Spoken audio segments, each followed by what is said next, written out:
Hey review family, keep it tight. My name is Jay Morris, a review guy, and I'm back again to bring you another video, and in this one I'm going to be doing a review of the self-titled debut from Malibu Ken. So yeah, we're finally here. This is the self-titled debut from Aesop Rock and Tobacco's new hip-hop duo that was formed last year, entitled Malibu Ken. And to be frank, going into this, I feel like I immediately felt that this was a match made in heaven.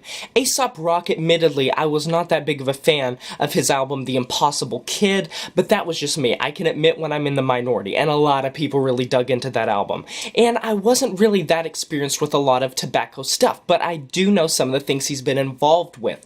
And I know that his production is very experimental, avant-garde, and very out there pushing boundaries. And Aesop Rock is obviously not a stranger to experimenting with hip-hop, so this just seemed to make sense. It just seemed like getting these two minds together on one project couldn't end in a bad way, and going into 2019, I really did anticipate this album's release, and I can confirm my suspicions were not let down. Aesop brings his best on these beats, these strange, abstract, electronically resonant beats that Tobacco comes through with. He jumps on them and somehow manages to stay on some of these wonky instrumentals with some amazing flows. And Tobacco's overall production is so out there, so amazing, so prominent, and his beats are amazing. Like for an example, Corn Maze. It's an insane track from top to bottom with some amazing production, some of the best on the entire album. Aesop dares to somewhat get a little bit off beat in the first verse, but picks it up in the second verse. And despite the fact that in the first verse he is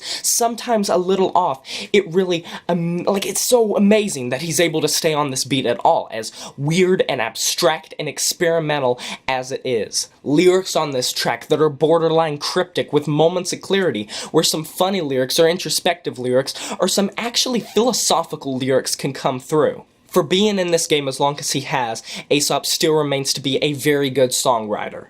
Tuesday doesn't have the best flow on the album from Aesop, but it is still a huge standout for me because of the insane sound play on this album.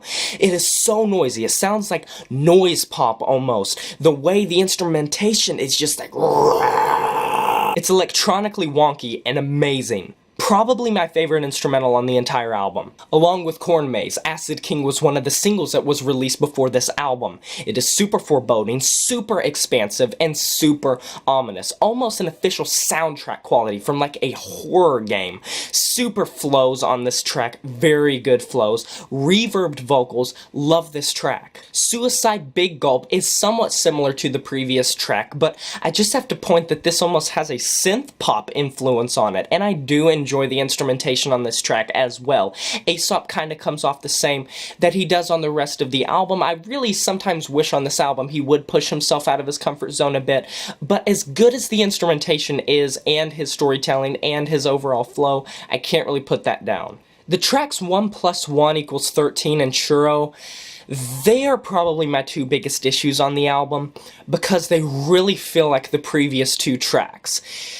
There's nothing that really sets these apart. It does have some great instrumentation, I'm not denying that. The flows from Aesop are really good, but there's nothing setting them apart from the previous tracks that did what they do, but better. It did get a little tiresome to listen to them because I couldn't really distinguish these tracks from the previous ones, and it really made a great idea become a little bit tiresome. I'm in no way saying that's necessarily a bad thing, because it still boasts some great production and stuff. It's just a little bit of a nitpicky thing. I did not enjoy these tracks as much as the others.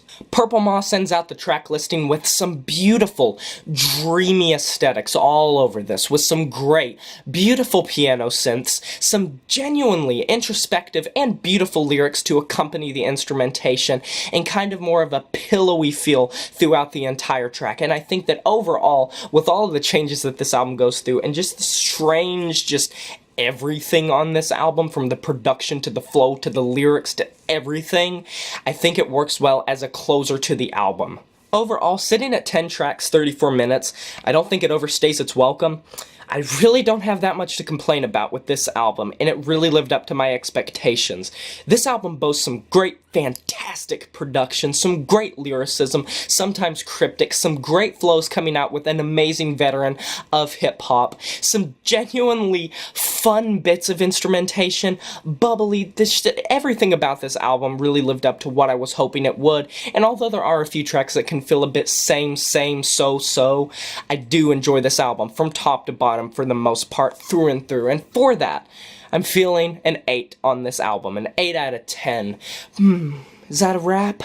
I think that's a wrap. Have you guys listened to this album? If you have, go ahead and tell me what you thought. Like the video, subscribe, smash that notification bell to be notified of my future uploads. And yeah, I'll talk to you guys next time. But until then, my name is J Morris, the Review Guy, and I'm signing off saying farewell.